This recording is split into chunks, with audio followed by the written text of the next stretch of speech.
ครับทักทายสบายดีนะครับอันนี้ก็คือซองของอาโพนี่นะฟ้าคลิปนี้ถึงจานเขี้ยวนะจานเขี้ยวเอ้ยคันท้าสมมติว่าซองได้สิใหญ่โตมันได้ใช้ก็แต่คันสัตว์เจ้าน่ะเจ้าสัตว์กราบรถสัตว์กราบแบบเดือดเพราะว่ามันเป็นสิ่งที่ถูกต้องที่เจ้ารักษาอิสรภาพของเจ้านะอย่าให้คนอื่นมาเหยียบย่ำความเป็นโตเจ้าสัตว์หมากอะสัตว์กราบรถซองใหญ่ๆน่ะเข้าบ่ได้กันกองตั้งแต่แรกๆอยู่ล่าแล้วสมาสัตสุดว์กราบอย่าไปยอมน้องโพนี่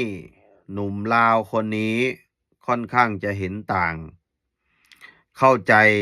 สิทธิเสรีภาพ ฝากถึงบักเขียว ใครที่ตอบโต้บักเขียวโจมตีบักเขียวเนี่ยไม่ต้องไปสนใจเขาบอกว่าสวนกลับเลยไม่ต้องไปสนใจมันคือสิทธิเสรีภาพ ไม่ชอบเห็นต่างกันได้มันเป็นเรื่องปกติหนุ่มลาวคนนี้ก็อาศัยอยู่ในประเทศไทยค่อนข้างจะมาแหวกแนวบรรดาครีเอเตอร์ลาว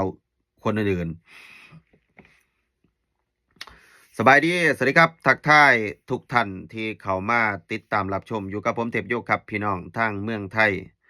ตอนนี้กับประมาณบ่าย3 โมงทักทายพี่น้องฝั่งไทยฝั่งลาวก่อนอื่นครับพี่น้องอย่าลืมฝากกดแชร์แสดงความคิดเห็นกันเข้ามาครับพี่น้องครับล่าสุดนี้เรื่องบักเขียวนะครับยังไม่จบนะครับทุกท่านบักเขียวตอนนี้ก็เซฟตัวเองยังอยู่ในประเทศไทยนี่แหละครับแต่ว่าก็ยังเซฟตัวเองประมาทไม่ได้นะพวกคอมมิวนิสต์ลาวเนี่ยมันก็ส่งคนไปวุ่นวายข่มขู่คุกคามหลังบ้านหน้าบ้านมันก็จะส่งข้อความมันจะโทรไปรบกวนทุกอย่างเชื่อไหมครับทุกคนอยู่ในประเทศลาวเนี่ยการโพสต์ข่มขู่หรือว่าโพสต์แบบว่าจะไปฆ่าคนนั้นจะไปฆ่าคนนี้เป็นเรื่องปกติมากนะทุกคนลองไปฟังบักเขียวกันนะคลิปนี้เขียวกับซีเว้าอีกเทื่อนึงเนาะสำหรับไผ่ที่แบบมักคู่ฆ่าเนาะคู่ฆ่าคู่ตีหรือว่าอยากฆ่าคนนั้นอยากตีคนนี้เนาะอยากเว้าแบบคู่ฆ่านี่ค่อยๆบอกเลยนะอยู่ไทยนี่เขาสามารถแจ้งความจับเจ้าได้เลยเนาะเพราะว่ามันผิดกฎหมายเนาะคุณกฎหมายไทยค่อนข้างที่จะรุนแรงเลยเนาะมันบ่ได้คือบ้านเฮาที่แบบโคตรป่าเถื่อนเนาะในยุคที่กฎหมายและก็การปกครองที่โคตรจะอ่อนแอเนาะบ่มีประสิทธิภาพเนาะกฎหมายนี่โคตรจะอ่อนแอเลยเนาะบ้านป่าเมืองเถื่อนสุดๆการข่มขู่คุกคามนี่ยังแบบเป็นเรื่องปกติสำหรับบ้านเฮาเนาะซึ่งมันเป็นสิ่งที่แบบน่าละอายแฮงทุกคนอายคนชาวโลกเนาะเพราะว่าบ่มีทุกคนเบิ่งเลยประเทศใดเจริญเขาบ่มีแบบนี้เด็ดขาดเนาะเขาบ่มีแบบว่า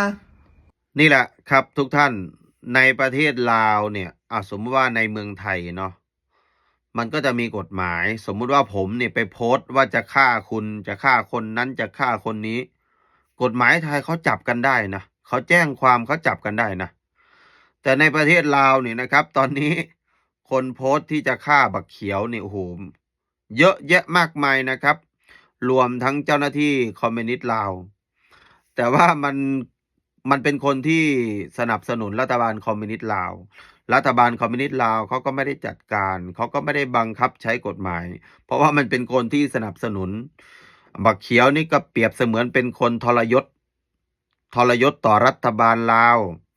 ทรยศต่อพรรคคอมมิวนิสต์ลาวเอาง่ายๆคือไม่เห็นด้วยกับพรรคคอมมิวนิสต์ลาวบักเขียวนี่ถูกตราหน้าว่าเป็นคนปฏิการกลุ่มปฏิการก็คือเป็นปรปักษ์ต่อผู้นำประเทศลาวเห็นไหมมันก็เลยทำให้คนลาวหลายๆคนเนี่ยโดยเฉพาะคนบรรดาครีเอเตอร์บางท่านนี่บางคนก็ไปโพสต์ข่มขู่จะตามล่าจะเก็บบักเขียวอยู่ในประเทศไทยนะครับผมเห็นแล้วผมก็รู้สึกว่าโอ้สังคมประเทศลาวทำไมไม่รู้จักคำว่าสิทธิเสรีภาพทุกคนเห็นต่างจากรัฐบาลมันเป็นเรื่องปกติไหมทุกคน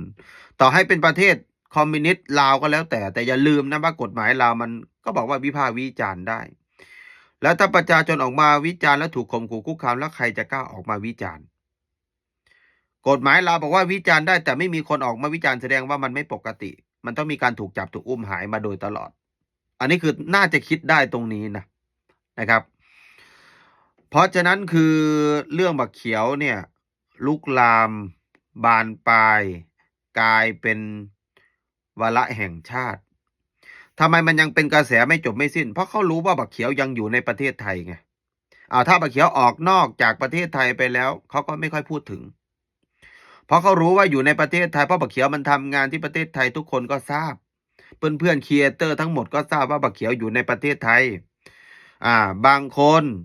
ที่ไม่ชอบบักเขียวก็ต้องทำคลิปออกมาโจมตีมันก็ต้องโพสต์ข่มขู่มันก็จะเห็นรายวันแต่บักเขียวก็เดินหน้าคือมันเลือกเส้นทางของมันอย่างเงี้ย